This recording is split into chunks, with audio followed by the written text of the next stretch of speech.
Hello everyone, my name is Keith. Thank you for joining me at the Solo Gamers Club. Tonight I want to explore a topic that has interested me for decades. How board games can deepen our understanding of history and the people who shaped it. I'm going to entitle this video, Learning History Through Board Games.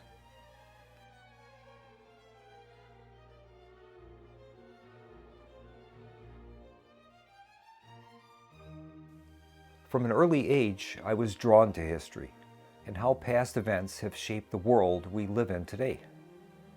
While others gravitated toward fiction, I always found myself scouring in the history and geography sections at the local public and school libraries. Reading about history was fascinating, but soon it wasn't enough. I wanted to engage with it in a more tangible way. That wish came true in the early 1970s when I discovered war board games from companies like Avalon Hill and SPI. These games offered an exciting, interactive way to experience historical situations, blending entertainment with education in a way that no book could.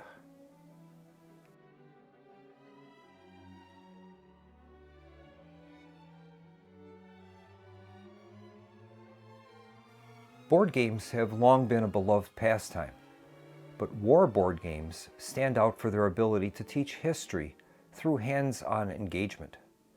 Whether reenacting pivotal battles or navigating geopolitical tensions, these games provide unique insights into historical events, strategic decision-making, and military operations.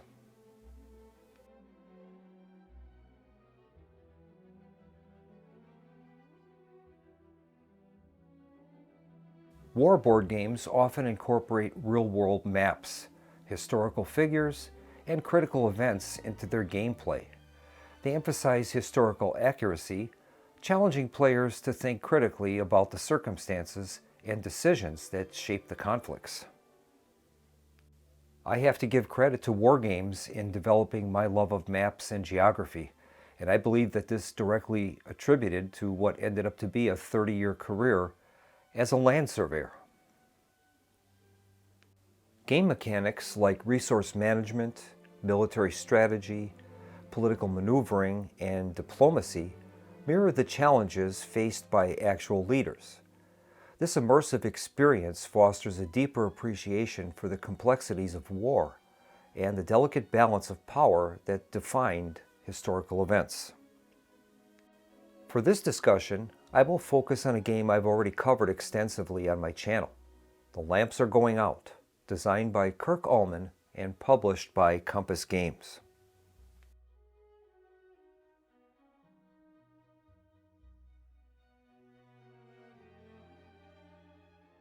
The range and scope of the Great War was truly epic. Stretching from Europe, across Africa and the Near East, and into the Pacific Ocean. In order for a game to teach us about history, it must be set in a proper scale. If the scale is too small, the scope of the conflict can become lost. In the case of Lamps Are Going Out, the designer has scaled the game at an army level. This is a great choice as it allows the players to see the sweeping moves of the conflict with extreme clarity. World-changing events, however brave and bold, are rarely decided in a single trench or machine gun nest. In order to learn about a conflict, the scale of what we study must be correct. If the scale were smaller, say division level, the board would need to be drawn at a smaller scale, and the corresponding counter density would clutter our ability to see the big picture.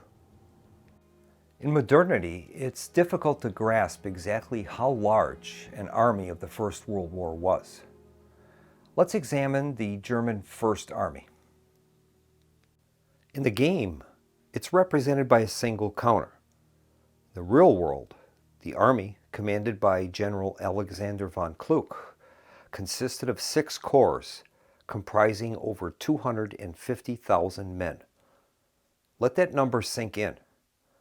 In modern terms, That is the equivalent of 5 Major League Baseball stadiums filled to capacity. Just think about the number of trucks that it takes to just keep the concession stands supplied. Now translate that to include ammunition, artillery shells, medical supplies, communications, postal services, etc. Preface this in 1914, when horse and rail transport were the primary means of the day. To move an army of that size required hundreds of trains. So if you're wondering why each faction can only move 2 armies per turn, this is why. The logistics were enormous.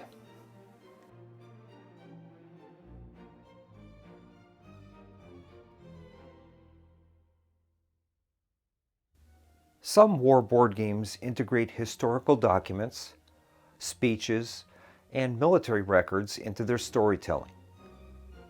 This exposure to primary sources allows players to engage with history in a very meaningful way.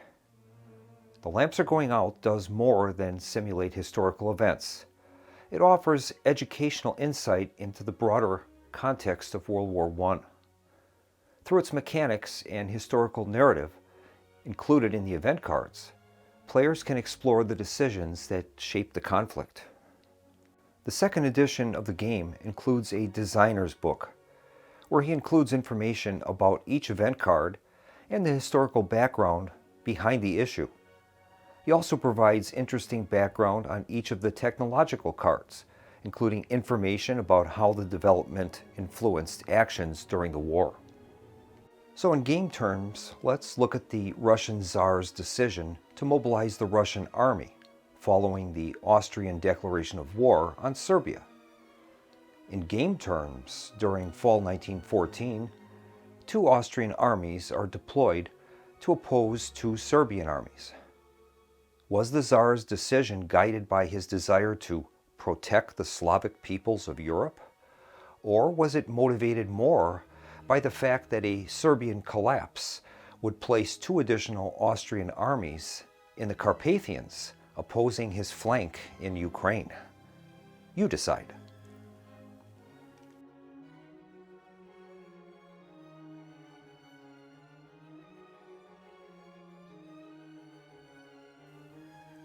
While war board games aim for historical authenticity, designers must strike a balance between realism and engaging mechanics.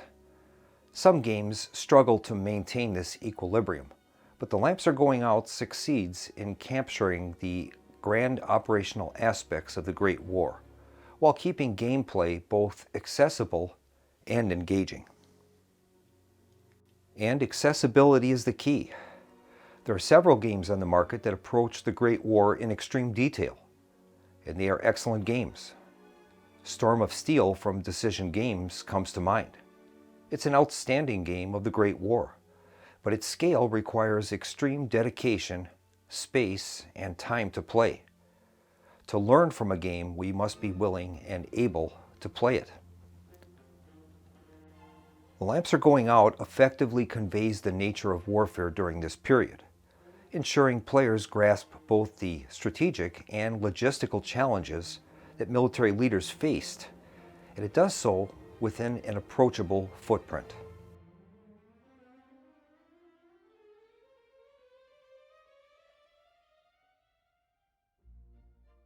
History is shaped by decisions, some strategic, others driven by impulse or emotion.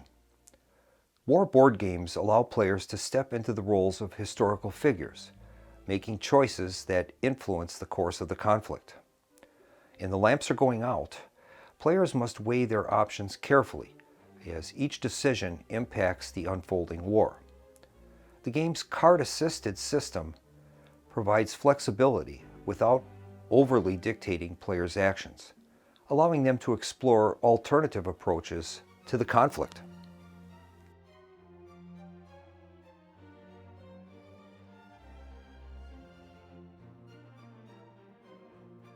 War board games serve as powerful educational tools, encouraging players to engage deeply with the history.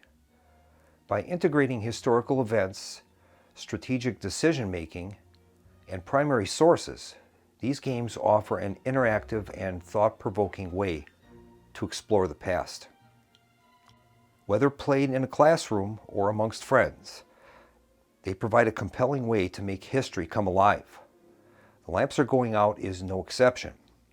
By immersing players in the economic, military, and strategic decisions of World War I, it offers a nuanced perspective on the complexities of the conflict.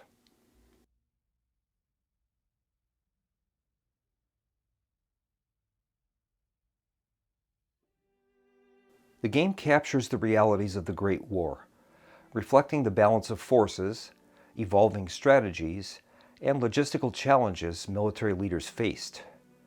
Players must manage mobilization, production resources, and technological advancements, all key elements of wartime decision-making. Importantly, The Lamps Are Going Out covers multiple theaters of the war, including Europe, the Near East, East Africa, and the naval battles of the Atlantic. This broader scope provides players with a more comprehensive understanding of World War I, beyond the Western Front. As trench warfare on the Western Front made direct offensives increasingly costly, military planners sought alternative strategies to destabilize their opponents. These included operations in regions like the Caucasus, Mesopotamia, Palestine, German East Africa, and Gallipoli, areas often overlooked in other board games.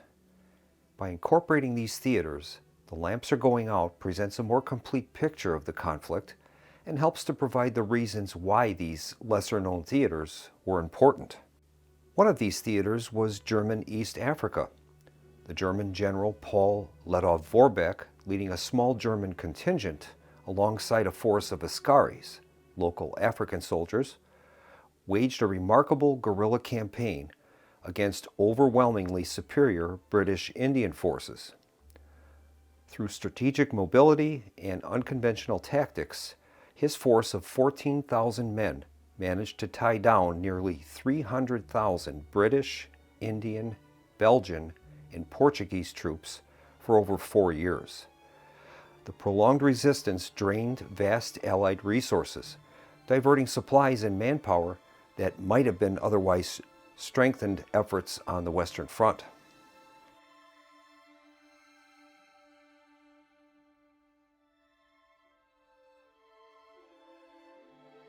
One of the most compelling aspects of the game is its emphasis on strategic choice.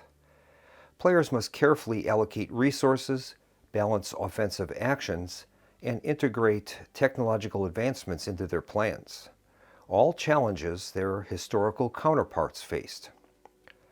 While the game maintains historical fidelity, it also allows players the freedom to experiment with different strategies. The geography, manpower, and resources available lead to many of the same dilemmas real-world leaders encountered, offering a player a deeper appreciation of the complexities of the war.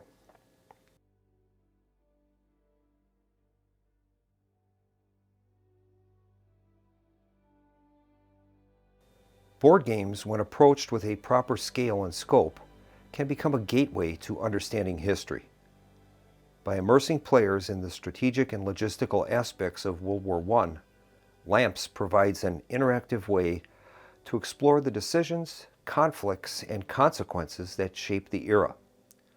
Whether played for entertainment or education, war board games continue to be a fascinating tool for engaging with history, making the past come alive in new and exciting ways.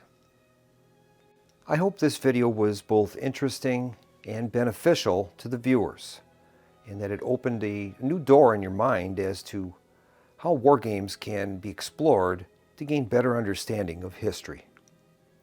If you'd like to learn more about the Great War, I would recommend this book by Crutwell, published in 1936. He served on the Western Front with the British Army, and he has some very interesting insights into the conflict. So thanks for watching, and I hope to see you on the channel in the near future. In the meantime, this is Keith from the Solo Gamers Club, signing off, wishing everyone a pleasant evening. Good night.